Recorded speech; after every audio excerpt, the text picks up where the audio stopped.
obrigado a todos aí pela presença, né?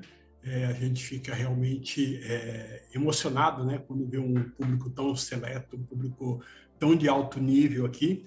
Então, eu queria agradecer, né, aí os meus parceiros, Fabrício, Douglas, Mariane, Ricardo, por essa parceria e esse show que a gente vai fazer, ou tentar fazer aqui, né, durante esses próximos dias.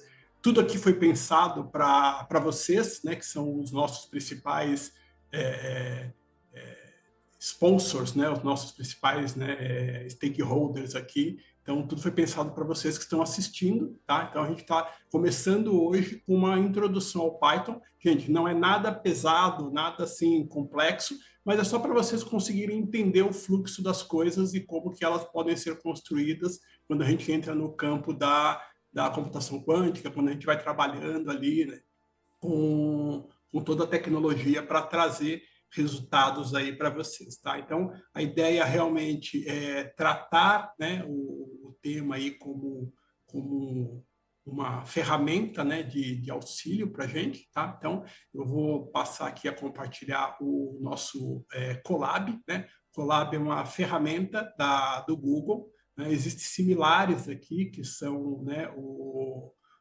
Jupyter Notebook, similares que vocês podem também utilizar para fazer o tipo de trabalho que eu vou desenvolver aqui com vocês, tá? Mas no momento eu vou usar o Colab, que eu acho que fica mais fácil de vocês entenderem. Tudo bem? Bom, eu vou começar, né, já no quente da coisa, tá? Então, eu já vou partir logo para código, tá?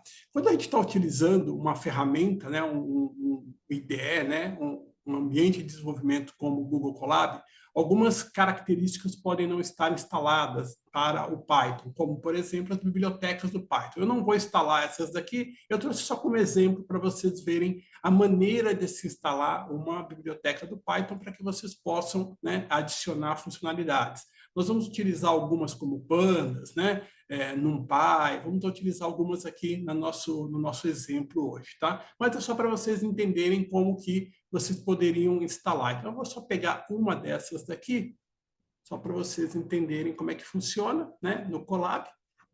Se alguém tiver dúvida como instalar o Colab, como utilizar, né, pode perguntar no chat, o pessoal aí já tem link, tem tudo direitinho para ajudar vocês a apoiar, tá? Então, instalei aqui o NumPy na plataforma, né? A plataforma é uma plataforma de nuvem, então tem vários servidores, tem inclusive servidor com GPU, né? Então, conforme você vai escalando o potencial da plataforma, você consegue também ir trabalhando pontos que são importantes para você fazer a sua computação, tá?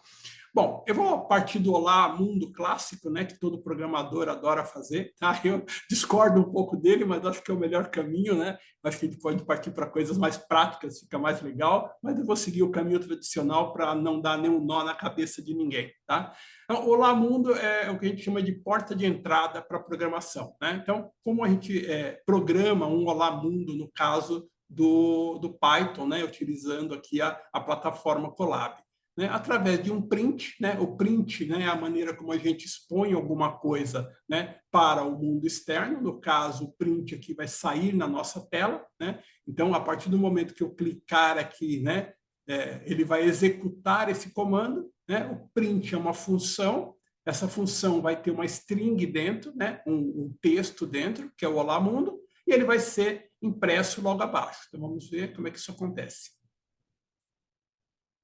Beleza, executou, né? Criou o Olá Mundo aqui, né? Aqui nós temos esse notebook, né? Esse código, eu vou passar tudo para vocês lá pelo chat, tá? Então, podem ficar tranquilos, eu vou passar para vocês, vocês podem fazer experimentos, avançar em alguns experimentos, evoluir, tá? Sem problema nenhum. Ok? Então, criamos aqui nosso primeiro código, né, em Python, nosso primeiro programa, Olá Mundo, tá? Bom, quando a gente trabalha com programação, a gente também trabalha com alguns outros contextos. Então, o conceito de expor, né, algo na tela, de trabalhar com uma informação, passa pelo conceito de variáveis. Só para a gente entender um pouquinho o que é variável, né, dando uma abordagem rápida, você tem, né, constantes. O que é uma constante? Algo que não pode mudar, algo que é fixo, né? E você tem variáveis. As variáveis podem ser mudadas, elas podem alterar o valor dela. Então, vou colocar aqui um exemplo, né? Esse aqui, né, é um cara que eu conheço, chamado Will, né? Ele tem 45 anos, 1,75 m, né? E a gente vai aqui brincar um pouquinho com este código.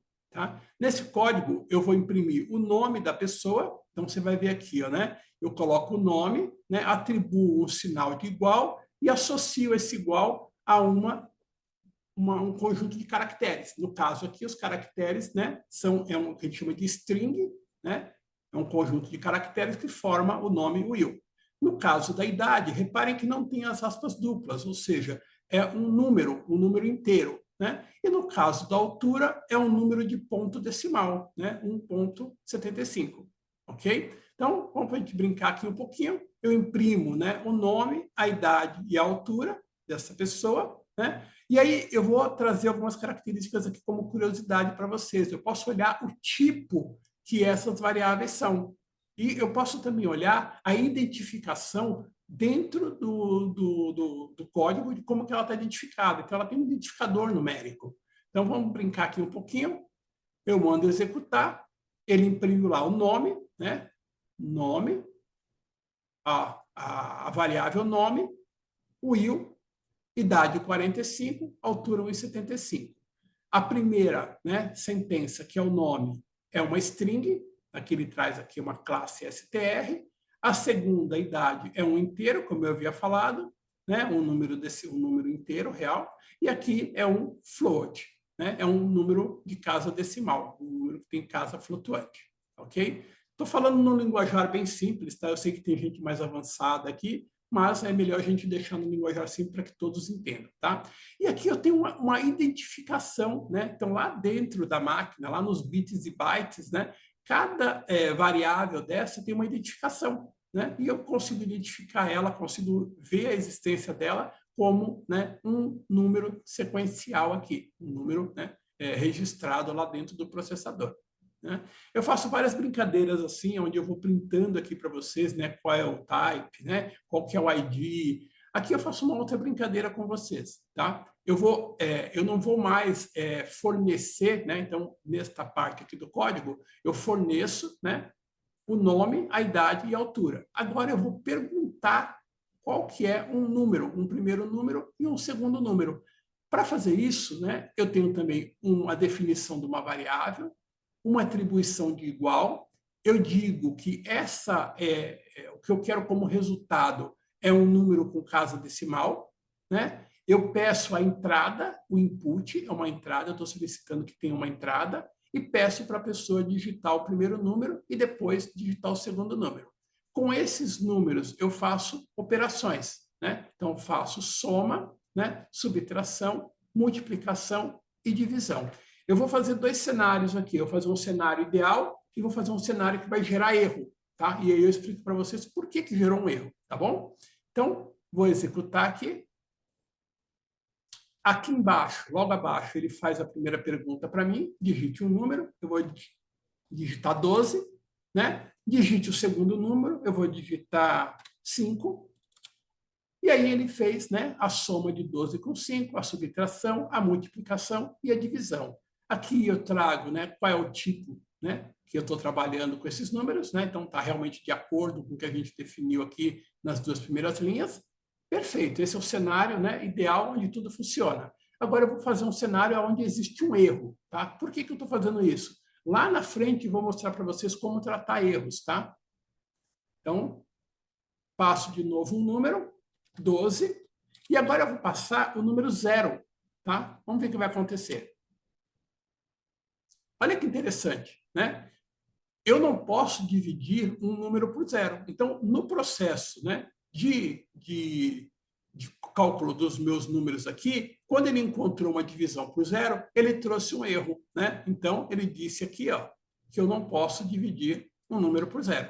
Tá? Então, só uma curiosidade para vocês verem lá na frente, quando eu falar do tratamento de erro, vocês entenderem, então eu tenho que prever quando eu estou codificando coisas que podem acontecer no meu código, né, no meu algoritmo, que resolvam, né, e que ajudem a eliminar, né, algum tipo de erro não previsto pelo sistema, tá bom? Bom, outra situação são estruturas condicionais, tá? O que é uma estrutura condicional? É como você pegar o seu carro, né? Então, para você sair de casa, né, você vai pegar o seu carro e vai se dirigir até algum local. Para você entrar no carro, você tem que ter a chave, né? Ou tem que ter algum mecanismo que você possa ligar o teu carro, né? Se eu vou fazer, né, uma ligação direta, se eu vou usar a chave do carro, ou se, sei lá, vou usar, né, numa brincadeira aqui, uma vassoura e sair voando igual uma bruxa, né? Assim, isso são situações que você vai utilizar um transporte para ir do ponto A ao ponto B, tá? Então, por exemplo, né? Eu tenho que sair de casa, levar a chave do carro comigo. Quando eu chego na porta do carro, se eu tenho a chave, eu abro o carro. Se eu não tenho a chave, eu preciso voltar e pegar a chave. Se a chave que eu peguei foi a chave certa, eu abro o carro. Se a chave que eu peguei foi errada, eu não abro o carro. Então, isso são estruturas condicionais que nós usamos o dia todo, né? Nós não pensamos nisso, nós simplesmente trabalhamos com isso. A nossa vida se molda dentro de estruturas condicionais e a gente passa a atuar de forma, né, até natural com todos esses quesitos, tá? Aqui eu criei um códigozinho muito simples. Eu digito uma idade. Reparem que no código anterior, né, eu queria que o meu número fosse um número com casa decimal, um float. No código atual aqui, eu estou pedindo que ele seja um número inteiro. E aí eu digito um número inteiro, que é uma idade. Com esta idade, eu verifico se você é maior de 18 anos, vou dizer que você é maior de idade. Se você tem menos que menor ou igual a 12 anos, você é um adolescente. E se você tiver uma idade inferior, você é menor de idade. Ok? Então, vamos fazer um testezinho aqui. Então, no primeiro caso, eu vou digitar aqui que eu tenho 6 anos. Ele vai dizer, você é menor de idade. Tá? Segundo caso, eu vou digitar que tenho 11 anos. Menor de idade. Opa, tá certinho. Terceiro caso, 13 anos. Você é um adolescente. No quarto caso, vou colocar aqui 21 anos, você é maior de idade. Tá? Então, ele passa por esses condicionais. Então, eu recebo o inteiro, que está associado à minha variável idade, verifico se essa idade é maior ou igual a 18. Se for maior ou igual a 18, você é maior de idade. Se, né, else que, né, elif, né, idade maior ou igual a 12 é adolescente, e qualquer coisa diferente disso é menor de idade. Tá? Então, esse é um código que faz uma validação, né, condicional relativamente simples. Tá? Um outro cenário que acontece normalmente também na vida da gente são estruturas de repetição. O famoso apertar o parafuso na fábrica, né? Então, toda vez que alguém trabalha numa fábrica, ela aperta parafuso, né? Ou seja, deve ter uma área lá onde tem um robô, onde tem uma pessoa, alguém, algum artefato aperta parafuso. Isso é uma estrutura de repetição em loop. O que acontece nesse cenário? A gente também tem estruturas de repetição em loop dentro da codificação, dentro da programação em Python. No caso aqui, eu criei um loop que vai contar do número 1 até o número 10. Veja, né, que eu tenho uma estrutura que nós chamamos de for, né, uma estrutura de loop, para, então, i dentro da range 1 até 11, imprima i. Repare que o número 11 não vai ser impresso, tá? Então, quando eu rodar aqui o código, ele vai imprimir de 1 até 10. O número 11 não é impresso. Por quê? Porque o meu loop vai sair quando eu chegar no 11. Tá? Então, eu vou do 1 até o 10, imprimindo, que esse é o conteúdo que tem dentro, a impressão, certo? E quando eu chegar no 11, ele cai fora do loop. Ok? Bom, vamos passar então agora para uma fase mais intermediária. Nós passamos toda a parte básica, né? Como que funciona uma estrutura de tomada de decisão, como que funciona uma condicional, como que funciona um looping, né? Uma estrutura de repetição, o que são variáveis, né? Como que você extrai essa informação para você ter ela na tela. E aí, vamos passar aqui agora para uma outra fase, que são listas, né? Então, por exemplo, quando eu vou fazer uma lista de compras, né, para o mercado, eu quero lá uma lista com as frutas que eu vou comprar, né? E essa lista com as frutas pode ser, por exemplo, né? Então, de novo, uma variável, né? A atribuição dessa variável com sinal de igual. Aqui, né, eu uso um sinal, um caractere especial para criar a lista. Então, aqui tem um caractere especial para criar a lista. E eu começo a colocar a minha lista. Maçã, banana, laranja e uva. Tá? Então, aqui é uma lista que eu estou criando. Essa lista eu vou colocar dentro de uma estrutura de looping. Então, para fruit, em frutas, então, para a existência, né, de fruta, né, em frutas, eu vou imprimir todas as frutas que tem uma a uma. Então, esse looping aqui vai imprimir uma a uma as frutas existentes na minha lista. Tá? Depois eu faço aqui também uma outra impressão da minha lista inteira. Então, vocês vão ver que o formato de impressão dela é diferente. E aí, brincando de novo com o type e com o ID, eu imprimo para cada um desses cenários. Vamos ver como é que isso se parece.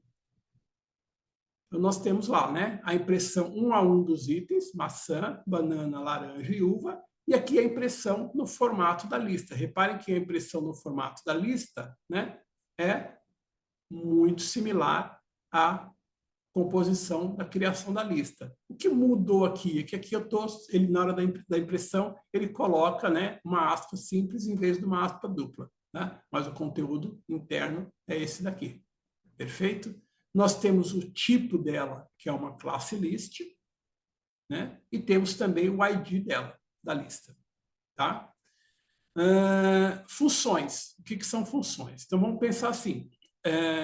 Quando eu falo de função, vamos fazer associação com o nosso mundo real e prático do dia a dia. Né? Então, quando eu falo de função, eu posso estar falando de algo que eu acesso para realizar alguma coisa para mim. Então, a função, né, volante, ela realiza a direção do meu veículo, para a esquerda, para a direita, de acordo com as informações que eu passo, né, ao manusear o volante. Então, pense numa função como algo que vai habilitar algo para ser realizado.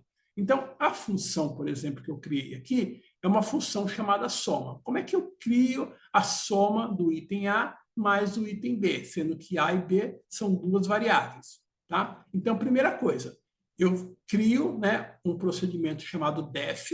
Né? O def vai dizer que a partir daqui eu estou criando uma função. A estrutura de uma função é um nome, né, com parênteses. Tá? Esses parênteses podem estar vazio dentro, ou seja, não tem nenhum parâmetro que ele vai receber, ou ele pode receber parâmetros. No caso aqui da minha soma, eu coloquei ele para receber dois parâmetros, né? A variável A e a variável B. Dentro da função, então vocês vão ver que tem uma indentação, né? Uma cadeia, né? Onde eu coloco aqui o return e eu entrego como retorno a soma do A mais o item B. Na linha sequência, né? Eu peço, né, o número 1 e o número 2, que são dois float, né? Ponto decimal, e peço para a pessoa me informar quais são esses dois números. Pego o resultado, né, da chamada da função e armazeno em uma variável. Então, está aqui, ó, uma nova variável chamada resultado, que vai pegar o retorno dessa função e guardar dentro dela. Depois eu pego a soma, né, o resultado, né, e apresento na tela. Então, vamos ver como é que isso aqui acontece. Primeiro, ele pede o primeiro número, vou colocar 34, e o segundo número, 2.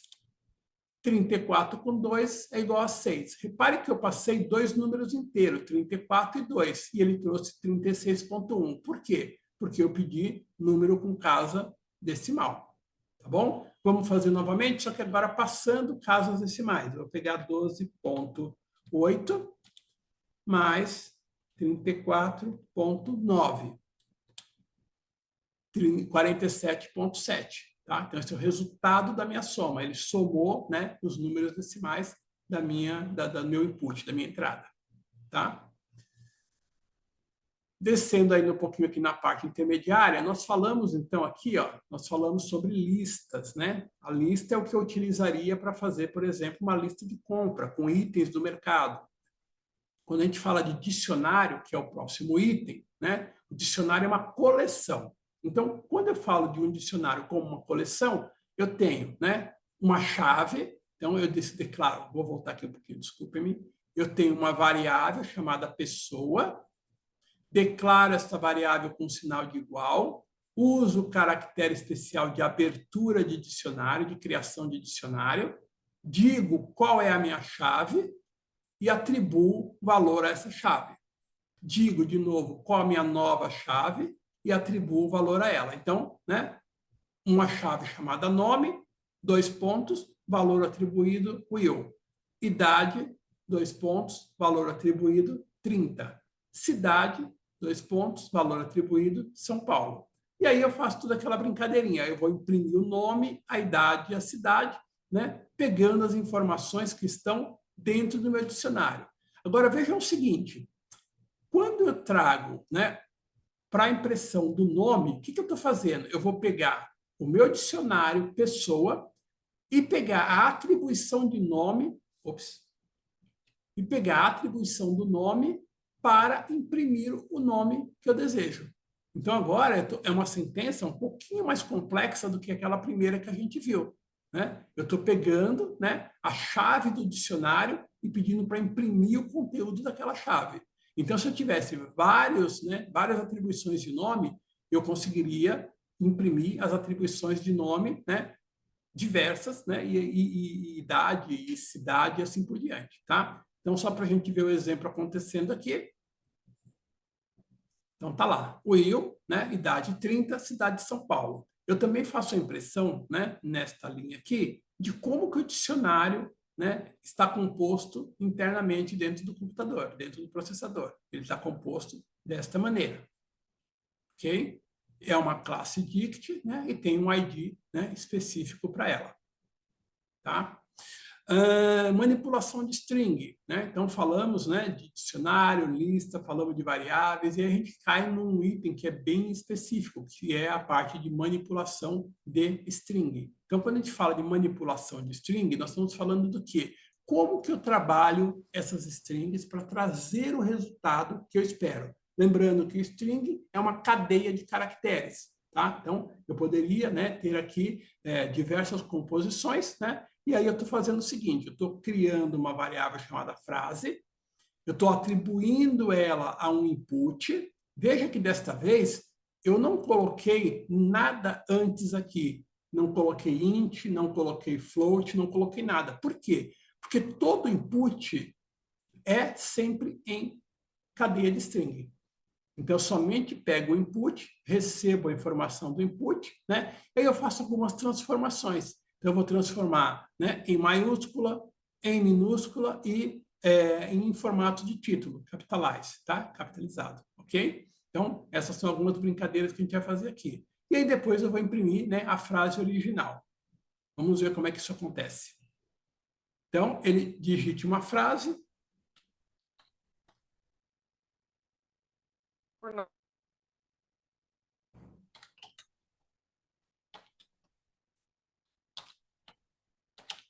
Está aqui, essa é a nossa frase, eu vou dar Enter aqui, ele vai realizar, né, as operações que eu pedi. Então, como maiúscula, ele coloca todas as letras em maiúscula, como minúscula, todas as letras em minúscula, né? E na forma de título, né, capitalizado, ele vai colocar a primeira letra, né, como maiúscula e as demais como minúscula. E ele ainda vai trazer para mim, né, como eu pedi aqui na última linha, a frase, né, como eu havia escrito. Ok? Então, essa aqui é a frase que eu havia escrito de maneira louca, aqui só para a gente brincar um pouquinho e entender como é que essas coisas todas funcionam. Tá? Vamos para o próximo ponto, né? Uma das características, por exemplo, do Python, que entra agora na parte avançada do Python, né, é compressão de listas, né? Então, eu posso criar uma lista, né, com uma característica específica dentro da definição da lista e fazer com que essa lista tenha um comportamento, né, específico baseado como se fosse uma função. Tá? Então, eu crio aqui, por exemplo, né, uma variável chamada quadrados, né? E quando eu chamo, né, essa variável quadrados aqui, o que ela vai fazer? Ela é, na verdade, uma lista. E essa lista ela vai ser montada de forma automática, né, utilizando, por exemplo, né, x elevado ao quadrado para x na range, né, entre 1 e 11. Então, toda vez que eu executar, né, isso daqui, ele vai criar uma lista para mim que vai pegar, né, o range de 1, né, a 10 e vai elevar ao quadrado. Então, o resultado vai ser 1, 4, 9, 16, 25 e assim por diante. Então, ele vai ser um for, né, que nem a gente tinha feito for lá em cima, que gera de 1 a 10, só que esse for está dentro de uma lista que vai pegar o valor do x e fazer uma multiplicação. Eu poderia fazer isso com vários outros cenários também, tá? Isso é interessante quando você tem como objetivo criar uma coleção, né, ou criar aí uma lista, né, com informações filtradas, né, com informações filtradas e transformadas, tá? Tratamento de exceção. Lembra que eu gerei aquele erro lá atrás por causa da divisão por zero? Aqui eu faço o tratamento de exceção exatamente para impedir que o meu usuário entre com o número zero. Né? Eu não peço, na verdade, eu permito que ele entre com o número zero e gera uma mensagem de erro. Então, eu carrego duas variáveis aqui num 2, né? Faço o cálculo dessas duas variáveis, dizendo, né, que num será dividido por num 2, e apresento o resultado. Dentro desta sentença, eu tenho uma sentença chamada try, né, e a sentença exception para zero division error. Ok? Então, quando eu executo, ele pede o primeiro número, eu vou colocar aqui 2, e ele pede o segundo número, 5. Aí ele vai trazer o resultado. Se eu executo de novo e faço uma operação indevida como 3 e 0, ele vai trazer para mim erro, divisão por zero não é permitida. Tá? Então, essa é a parte legal que o Python também, né, permite, né, que é o tratamento de erro, né, de exceções, tá bom? O Python também permite uma programação baseada em classe de objeto, tá? Então, classes de objetos, né? Então, eu tenho uma classe chamada pessoa, certo? Essa classe, né, ela tem uma inicialização, aonde eu tenho nome e idade da pessoa, e eu apresento, né, a informação, né, do nome e da idade da pessoa conforme as informações que eu populei aqui para essa classe. Então, pessoa 1 é igual a pessoa com a informação Carlos e 28 anos. Eu carrego a minha classe, né, o parâmetro nome e o parâmetro idade. Eu não preciso do parâmetro self na hora que eu carrego, né? E aí, né, eu crio lá o comprimento da pessoa. Então, tem aqui, ó, define complementar. Olá, meu nome é, né, self o nome, e eu tenho, né, self idade em anos, tá? A gente executando, tá lá, olá, meu nome é Carlos, eu tenho 28 anos. Então, isso aqui é um tratamento, uma construção, né? Todo esse processo aqui, ó, é uma construção de uma classe, né? Isso aqui chama-se orientação a objeto no Python, tá? Então, aqui eu tenho também, né, o uso de informações externas, né? Então, o import request aqui vai buscar, né, na internet uma informação dentro de um link específico. Então, eu posso fazer esse tipo de coisa, né? Então, eu vou pegar a resposta desse request, então, request get aqui, vou pegar essa resposta, armazenar em resposta, né? E aí eu vou pegar os dados que estão lá, que são um dado no formato JSON. Né? Então, é um formato específico de carregar aqui uma informação que é JSON. E aí eu imprimo esses dados. Esses dados aqui tem um contador, tem um nome e tem uma idade. Então, né, o contador é o 298219, o nome é o Michel e a idade 62 anos. Tá? Da mesma forma que eu fiz, né, o comprehension list, posso ter uma compressão de dicionário. Tá? Da mesma forma, eu tenho aqui o caractere especial do dicionário, né, que vai criar um dicionário, e aí eu tenho aqui uma sentença para criar o dicionário. No caso aqui, eu utilizei algo muito similar lá à lista, né? Só que eu faço uma contagem aqui, em vez de 1 até 11, eu faço 1 até 6, e aí faço, né, o x elevado aqui ao quadrado. Então, eu vou criar aqui, né, exatamente igual eu fiz para a lista, eu vou fazer para a criação de um dicionário. Tá? Lembrando que x, né, é a minha chave, né, e aí o resultado, né, está lá em cada um desses itens. Então, a minha chave 1 vai trazer um resultado, guardar armazenado 1. A minha chave 2, 4. A minha chave 3, 9. 4, 16 e 5, 25, e assim por diante. Tá? Expressões lambda. Expressões lambda são expressões em uma única linha. Então, eu posso conseguir, por exemplo, fazer, né, uma lambda aqui que vai fazer o cálculo de x ao quadrado, né, que é aqui, né, o lambda do dobro. Então, eu crio a variável, chamo, né, a função especial lambda, né, passo, né, qual é a minha sentença, que é a x aqui, e faço a execução de um cálculo. Aqui, né, quando eu chamo o dobrados aqui, né, eu recebo, passo uma lista, né, dentro de um map, pego o dobro, que é essa função lambda, recebo o número, né, que são esses itens que estão aqui dentro dessa lista, e com isso eu imprimo aqui os meus valores dobrados. Então, carrega aqui, né, ele vai fazer, né, 2, 4, 6, 8 e 10. Okay? Que é o dobrado dos números que estão dentro da minha lista.